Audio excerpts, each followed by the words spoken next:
Olá, alunos do terceiro ano, tudo bem com vocês? Sejam bem-vindos na nossa segunda videoaula de Sociologia, em que vamos dar sequência ao que nós vimos no nosso primeiro encontro.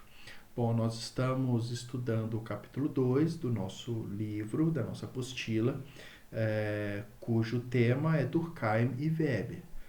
Durkheim e Weber são dois dos pilares da sociologia contemporânea.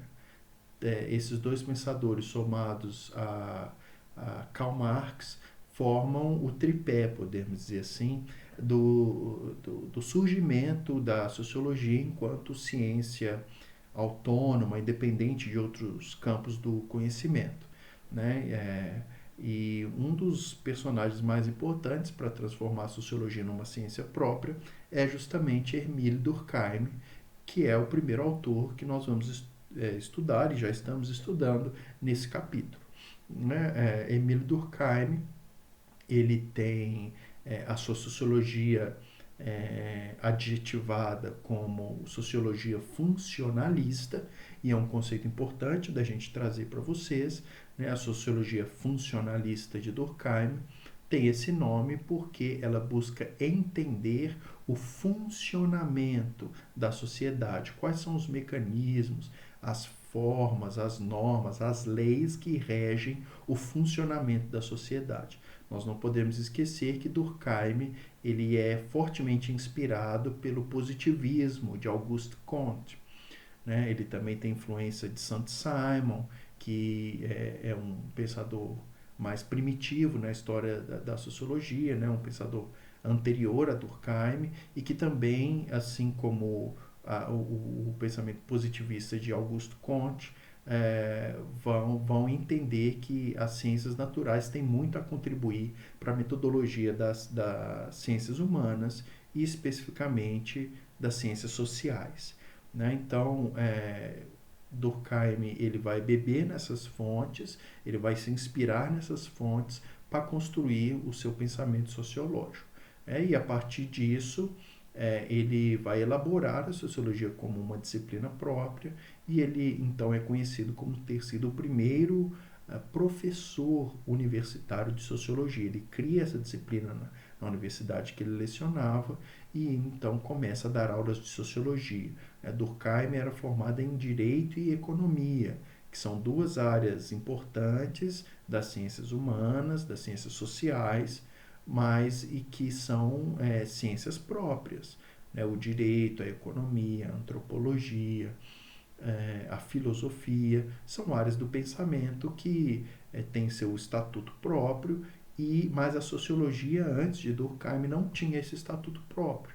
E aí, então, você tem no pioneirismo de Durkheim esse esforço de criar essa disciplina propriamente sociologia, como nós conhecemos nos dias de hoje.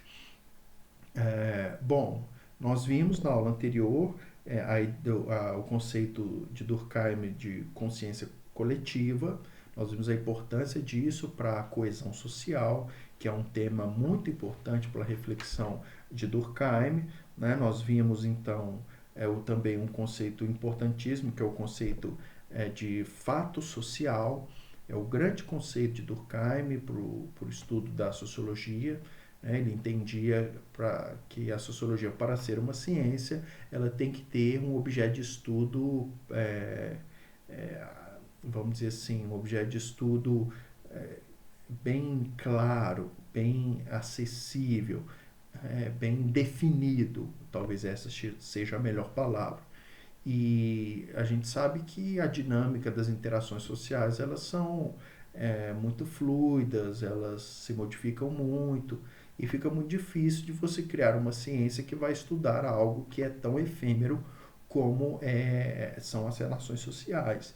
Então, Durkheim busca criar um conceito, e aí o conceito de fato social, para transformar o objeto da sociologia em algo mais palpável. Né? E nós vimos então que os fatos sociais são essas normas que têm três grandes características: a coercitividade, a generalidade e a exterioridade.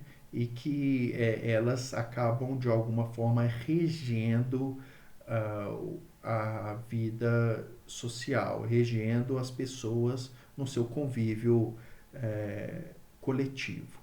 Né? E essas normas, essas regras, elas não necessariamente precisam estar inscritas no direito, né? Não precisam ser leis estabelecidas pelo governo, mas simplesmente costumes ou práticas ou tradições ou crenças que orientam o comportamento da vida em sociedade.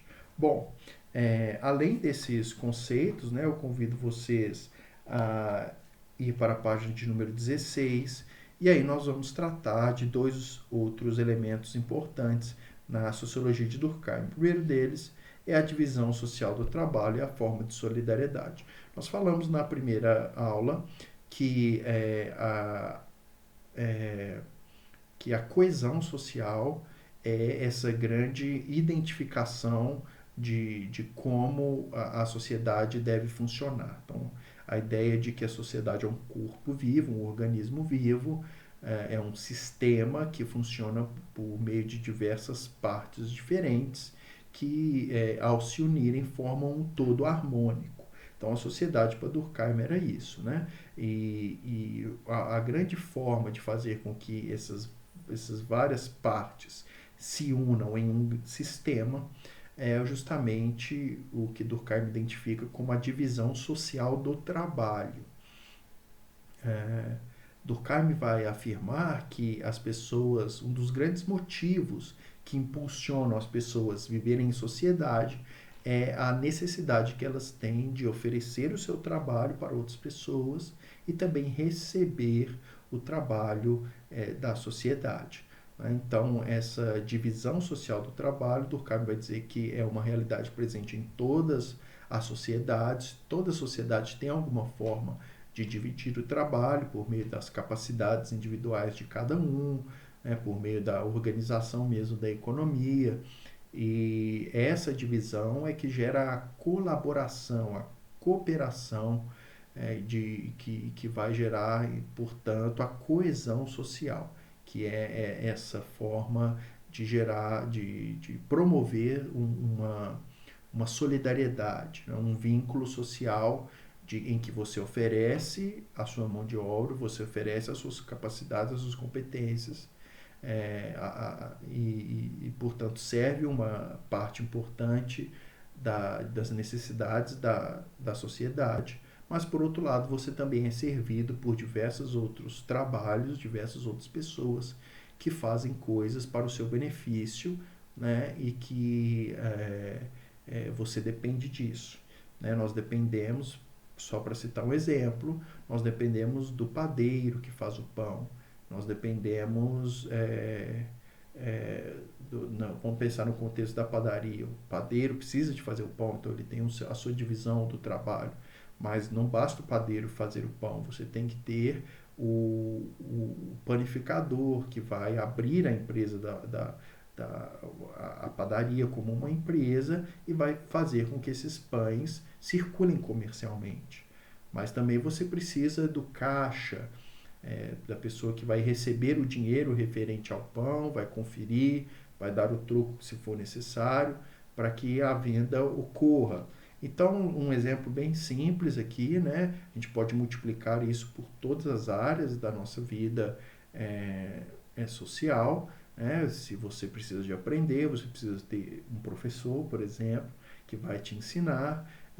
Mas eu, que sou professor, que ensino pessoas que precisam aprender, também, por minha vez, sou servido do trabalho dos pais de vocês que obtêm renda e conseguem me remunerar ou remunerar a escola, que por sua vez vai remunerar o meu salário. Então a vida social ela é toda coligada, e essa coligação é o que Durkheim chama de coesão social. Um último ponto que Durkheim trata de uma forma bem autêntica é um estudo sobre suicídio. Durkheim é um desses primeiros grandes pensadores que vai dedicar com bastante afinco sobre o tema do suicídio. E ele vai identificar o suicídio como um problema social, já que ele estava estudando o suicídio na perspectiva sociológica e não na perspectiva religiosa ou, né, na perspectiva jurídica, podemos dizer assim. Mas na perspectiva sociológica, ele escreve um livro tratando desse assunto do suicídio e ele vai identificar então três justificativas para a prática do suicídio na coletividade, né, entre indivíduos que pertencem a uma determinada coletividade. Então ele vai dizer que dos tipos de suicídio é o suicídio egoísta, que é o suicídio feito por pessoa por motivos de se buscar só seus próprios interesses, de não ter o interesse de ser uma pessoa socialmente relevante, de ser socialmente ativa. Então a pessoa, por motivos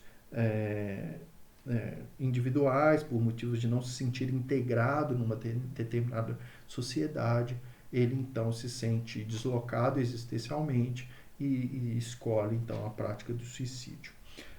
Um segundo tipo de suicídio que Durkheim vai trazer, está na página número 17, é o suicídio altruísta, né? Um termo que Durkheim vai dizer para aquelas atitudes de pessoas corajosas que sacrificam a sua própria vida por um bem maior, um bem coletivo. Nós podemos, e aqui a palavra suicídio, talvez ela não caiba tão bem, assim, né? É a forma que Durkheim conceitua isso, mas talvez nós podemos pensar de outras maneiras. Mas, se tratando do pensamento de Durkheim, ele vai se referir ao suicídio altruísta como essa atitude, por exemplo, de um militar do corpo de bombeiros que às vezes sacrifica sua vida para salvar de outras pessoas, ou de um militante que se entrega a uma causa social e acaba perdendo a sua vida em virtude disso, né? Nós temos, por exemplo, missionários cristãos que foram se envolver com atividades missionárias em povos como tribos indígenas, como comunidades ribeirinhas, e por meio dessas atividades missionárias acabaram contraindo doenças e sacrificando a sua vida mesmo, seu bem-estar, e acabando até mesmo, em último caso, perdendo a vida em virtude dessas atitudes altruístas, e Durkheim vai chamar isso de suicídio altruísta. E o terceiro tipo de suicídio é o suicídio anômico. Anômico é uma terceira classificação, e aí nós encerramos a aula com essa classificação.